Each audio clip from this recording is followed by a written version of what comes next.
What is up, everybody? Welcome back to the Football Guys YouTube channel. I'm your host, Kevin Coleman, and we're back with another video of the day, Dynasty Short. And, we're going to do something a little different on this episode. So what we're going to be looking at is how do you trade for elite Dynasty assets, right? So when you're looking at Dynasty market values and how do you grab these guys? Because between you and I can't do another Dynasty buy or sell video anymore right now, right? Because it's the dog days of summer. But I think dynasty game theory is very important to understand, and it's not just go buying players or selling them and where's the market at and all that. There's a way to acquire elite assets. They're not untradeable, right? No player is untradeable, and how do you do that? So we're gonna be diving into that. I'm gonna look at real trades and how they were able to kind of grab these guys and to give you an idea of what you could sell for an elite dynasty asset. And then we're doing some game theory. So let's dive into the game theory right now. When you're looking at it first, you got to understand your league mates. And I cannot express this enough. There are some very talented dynasty analysts out there.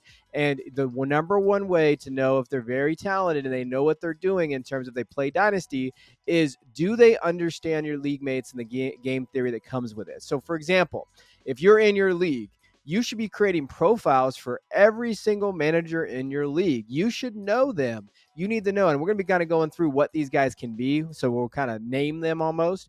But you got to know. You got to have a spreadsheet of like, hey, this guy likes to trade for youth. This is the veteran guy. And this is where, you take your dynasty management to another level, right? All of us can play in leagues and we have that. And if you're in too many leagues, this is going to be hard to do. That's why I definitely recommend not joining too many dynasty leagues. But if you're in leagues with your buddies or whatever the case may be, you should be able to have profiles on these guys, right? So you create a spreadsheet and you have what I would do. And again, I express this enough for you guys.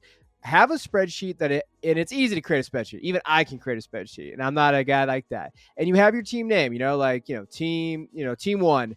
You have like their profile, what they like to do, what kind of guys they like to trade for. And then inside the spreadsheet, include the trades that they make throughout the history of the league. You don't have to go through the history of everything, but track their league history and every trade that they like to do. And then what I like to do is I like to kind of, in terms of like, hey, looks for elite wide receivers, likes older veteran running backs, risk taker here. And then you can even break it down even further into what they actually go look for. And that allows you to adjust the markets. Oh, likes to sell early. Likes to buy late in terms of assets, right? So there's so many ways that you can do this, and understanding your league mates is the number one thing at advantage, right? There are thousands of just takes out there and strategy articles. Oh, buy this player, buy Kyle Pitts. Okay, but that's not going to help you in every league that you're in. Understanding your league mates, like all of us can understand, we'll go buy Kyle Pitts, right? Like that's not going to give you an edge. You want an edge? Then if you want a real big edge in your dynasty leagues, you go kind of track your profiles of your league mates. That's going to give you an edge, right? There's not that many edges left in this space in fantasy. This can be. Now, in terms of what they can be, so like when we're looking at our league mates, what are they? I mean, the first one's veterans, right? Who's the guy that likes to go, attack and capitalize on like the older stars? Like that's going to be number one. If you go find that guy and you go to look at him and and you can use that to your advantage, right? The second one is like the unknown guy, the one that likes to just takes risk and just rolls, right? I call that the vibe guy. So I put him down in my spreadsheet as the vibe guy. He just likes to roll and take shots on, either depreciating assets or high upside guys. It's like the Kadarius Toney of this offseason. You either believe he's going to be wide receiver one of the Chiefs or you're like, I'm out, right? So you're looking at that. That's got to be like the guy that you can go trade with, right? He's not going to be scared of making trades with you. He's not afraid of going in opposite directions of other people. So know that if you need to get a trade done, that could be the guy that you go look for. When you're also looking at other ones, like, the guy that you can't trade with, the guy that doesn't check his roster over the summer, obviously you're not going to be able to do that. The stop sign guy, right? The guy that's like, oh, I'm not going to be there. Understand that, you're not going to need to kind of address that and go through a trade negotiation with somebody like that. The other one, there's people that are going to hate risk, right? They want this floor. So they're going to be the floor guys. So you're looking for, I kind of highlight them in there as the floor guys. I have them color coded like, hey, this is a floor guy. So if I have someone that I think has a high floor, but not necessarily a high ceiling, that's the guy I'm going to go target first. I'm going to go say, hey, this guy, do you want this? Do you want this asset? He has a safe floor.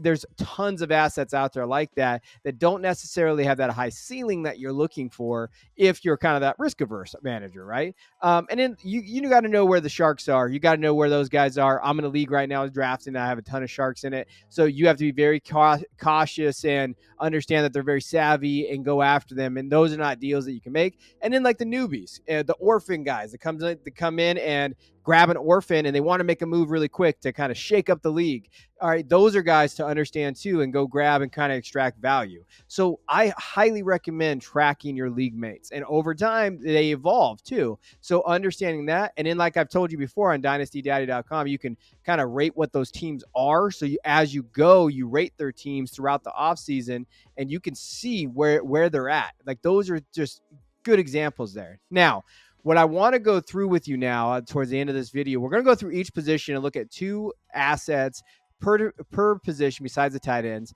of like elite assets you can go grab. Now, if you don't know what keep trade cut is, I highly recommend just using it because everybody does. Now, I'm not saying to use it at face value, just use it. I'm going to show you how to use it. And what Keep Trade Cut is, it's just a crowdsourcing. It's free. People are going to use free because we all like free in this world. So how can we use it to kind of extract value? So right now on Keep Trade Cut, the quarterbacks, those are the top, essentially, top tier quarterbacks that you see there. So tier 1, you have Mahomes, Allen, Hurts. Tier 2 is Burrow. Then you have Herbert, Lawrence, Jackson, and Fields. That's really where you're getting in there. And then there's kind of a tier break in terms of this. So if I want to go target 2 guys, so we're going to look at Mahomes and Jalen Hurts here in this little for the quarterbacks. Let's take a look at a deal that happened for Patrick Mahomes. Now, when you go in there, Keep Trade Cut has a dynasty trade calculator. That's free, right? And what they do is they extract their value from their rankings, and you'll see it there on the sides, and then you can kind of input it. Now, what I went and did for you guys, I went and found real live trades, right? Some on DLF, so go, market them. You can go to check them out. Really good website. Some on social media, and I kind of looked for the dynasty community where these guys are at. And then I compared it to what their keep trade cut value is. And so this is to show you that people do use this website. Not all, but if you do know league mates use the website, you put it in their profile because then you can use that to your advantage. So look at this Patrick Mahomes deal. Patrick Mahomes for Cooper Kupp, Hawkinson, the 107 in a late first. And then this is before the rookie draft. They still haven't had their rookie draft. The 107 right now is either Addison or Johnston, right? So if you see that, you can get an elite quarterback asset. But it does look on the other side that, that side wins based on the keep trade cut value. But think about what you're getting here. Cooper Kupp, I like him as a buy in Dynasty, but it's a 2-year asset, right? Hawkinson could be a top 5 guy. You have Addison in now. Maybe Kirk Cousins falls a little bit. And in the 107 and first, those are dart throws for a legit quarterback 1 in Superflex. This is kind of how you can manipulate the value. There are guys that look for this. They will send you screenshots of this. I will take Patrick Mahomes, an elite quarterback, all day, right? That's consolidating assets and going to get a guy. And you don't even have to give a quarterback up on the other side. So realistically, you should have a top 8 quarterback, hopefully, on the other side, and you can pair him with Mahomes. That's a great deal. Next one is for Jalen Hurts. So if you take a look at this deal, again, this is a guy that kind of consolidated. These all got accepted, by the way. So I'm not showing you deals that did not get accepted. Jalen Hurts for Derek Carr, CMC, and Rachaad White. This is an absolute steal for Jalen Hurts. Some people are valuing Jalen Hurts at the 101. And if you look at it, Derek Carr has some value in Superflex, but we don't even know if Derek Carr by week 8 is going to be starting, right? Like there is a realistic possibility that he falls off, and he looked really bad last year. We've seen this, and maybe not, right? And then his value is going to plummet. CMC, love CMC this year. Again, he stayed healthy last year. Will he stay healthy again? And then Rachaad White, we've talked about him on our projection show, especially on our college football show that we do when we're doing the Dynasty stuff. Rachaad White could back into running back 12-ish range just because of volume. But again, these are all depreciating assets for a guy that Jalen Hurts. Look at his age. You're talking about an elite quarterback asset, right? That's kind of how you use keep trade cut. You can kind of combine those assets that you have with that elite market share. Now, running backs, let's dive into this. So here's the top, running backs on keep trade cut, and top 8, generally speaking, of where they're at. You'll see the tier next to it. That's the tier in combined rankings, not necessarily there. So you can go to their overall and look. As far as the deals, let's dive into Bijan Robinson. So Bijan Robinson is number 1. How can you get him? So you'll see it here. So Bijan for Kenneth Walker and Josh Jacobs. This is a deal that recently got done. So essentially, you're pairing Jacobs, who 25 on it, signed his, obviously, got franchise tag, so signed that tender. Kenneth Walker playing with Zach Charbonnet, and I don't mind Kenneth Walker. I think Kenneth Walker is getting underrated right now. But for Bijan Robinson, like if you want to consolidate two kind of aging assets, in terms of dynasty, I don't think Walker is an aging asset, but a kind of a weird market right now for him because of Charbonnet. For Bijan, this is how you kind of extract that value. And you'll see it here. You'll see a value adjustment. You kind of see going through it. And that's kind of how I look at kind of you can go grab an elite prospect like Bijan, right? Pair these assets and just move them and go get a guy like that. And hopefully you built your wide receiver room, and then you can have that anchor running back like Bijan, and you can kind of move off of him. There's probably no way you're being able to trade Josh Jacobs and Kenneth Walker for Bijan after this year, right? So this is kind of how you can manipulate that value. Next one is Breece Hall. So again, I just went out to the top guys to show you. This is why we're doing this show, to kind of show you how to get elite dynasty assets. Breece Hall for Antonio Gibson, a mid-first and a mid-second. The trade calculator says that side wins because of the pieces. And this is a deal that happened. I like Antonio Gibson. I don't like Antonio Gibson this much, right? And then it's just two, shots in the dark at a mid-first and a second. Is that what Breece Hall's value is right now? Like, to me, it's 2 first. Like, that's how I would look at his value. But again, this is just how you consolidate assets and you send them. And Antonio Gibson's getting talked about all over the fantasy industry right now as a buy. That means if you have Antonio Gibson, he's a sell, right? Like, this is how we do it. This is how we're going to manipulate the markets. And if everybody's favorite analyst is talking about Antonio Gibson, it's time to move him, right? And like that's kind of how you look at these and you look at these values. And this deal just happened recently. Wide receivers. So here's the top wide receivers there. I try to include as many as I could just to kind of show you where the tiers are and the markets are. But let's talk about the top two. Let's get into Justin Jefferson, all right? So let's look at Justin Jefferson deal here. Now, this deal did get accepted. We have Kyle Pitts, Jordan Addison, an early second for Justin Jefferson. I like Kyle Pitts. What is he, right? Like, and he could be that tight end one that we're talking about. And I just drafted him in a startup.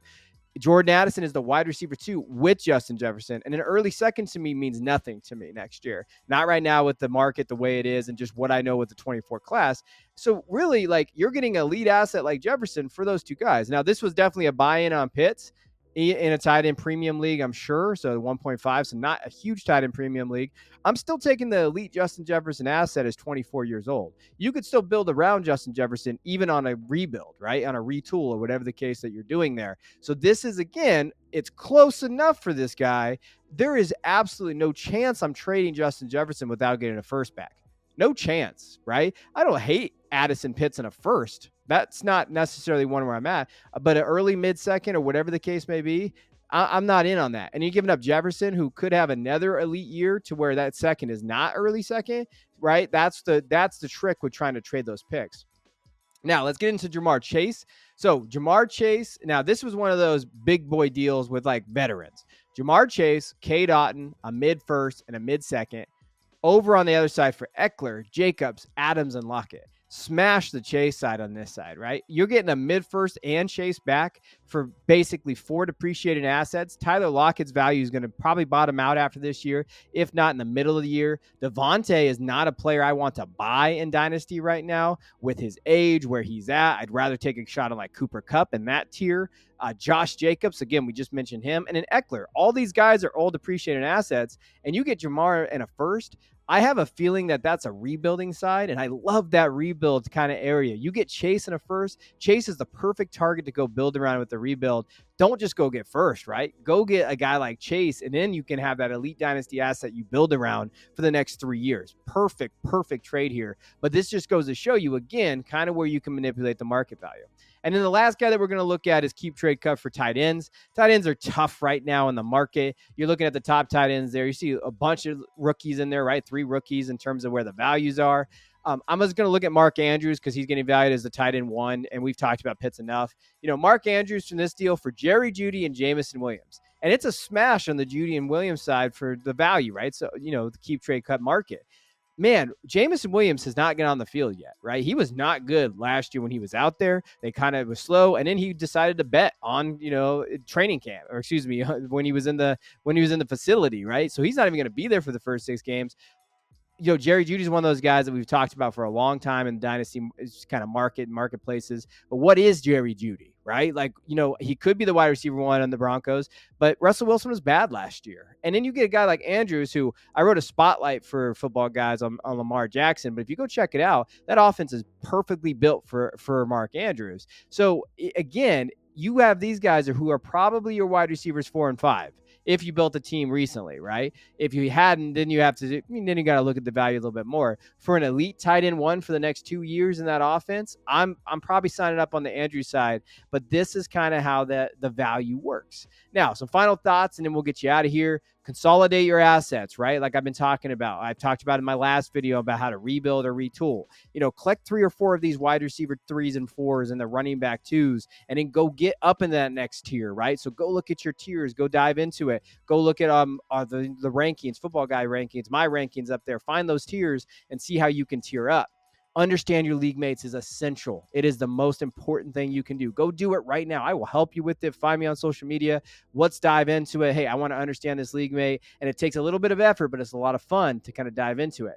Trade calculators. And remember, use them not to as the end all be all. Use them to your advantage, like I just showed you, right? Know that people use them, and then that's where you can kind of manipulate what they're going to offer and what they want from you, and then send that deal, man. And I think I hear it all the time. It's like, oh, that would never get accepted. It's not going to get accepted if it's not sitting in their inbox, right? Go send it. You never know what someone's going to take for Justin Jefferson or Jamar Chase or some of these elite quarterbacks. Look at what they went for. Go send that deal. Go have some fun with it and go see what they can take. What's the worst they can do? Decline it. Okay, then go back to the market and go take a look. But if you send it to the right owner based on their profile, you have a much